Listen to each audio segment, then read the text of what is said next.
মালতী কিঙ্করের বউ মারা গেছে বলে ও আমার মেয়েকে বিয়ে করতে এসছে। কিন্তু আমাদের মেয়ে তো বিয়ে হয়ে গেছে গো। আমার প্রচুর টাকা। কিন্তু জামাই তো মেয়েকে খুব ভালোবাসে গো। তো এও কি কম ভালোবাসবে নাকি? তুমি যাও জামাইয়ের কাছ থেকে মেয়েকে ছাড়িয়ে আনো, গিয়ে বলবে তোর বাবার শরীর খারাপ, তোকে এক্ষুনি আসতে হবে, জামাই যেন না জানে। ঠিক আছে নাও, আমি ডেকে আনছি।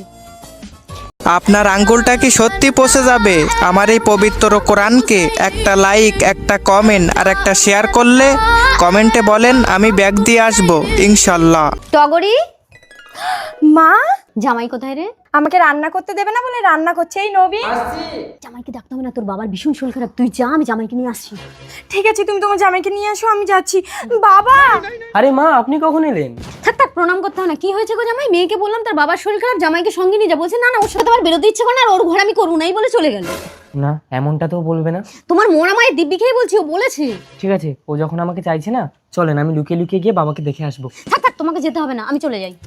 আরে বাবা বাবা কি হয়েছে তোমার?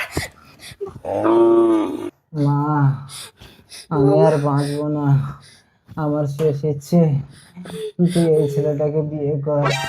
বাবা কিচ্ছু হবে না বাবা, তোমার তোমার জামাই এসে এক্ষুনি তোমাকে হসপিটালে নিয়ে যাবে।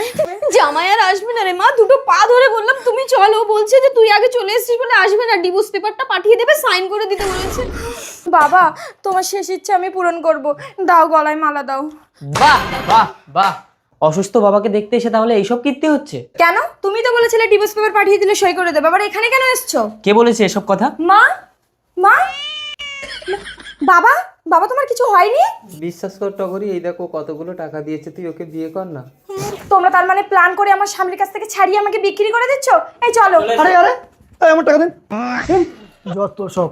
আরে আরে কিঙ্কর, কে বেশি শক্তিশালী, টাকা না ভালোবাসা?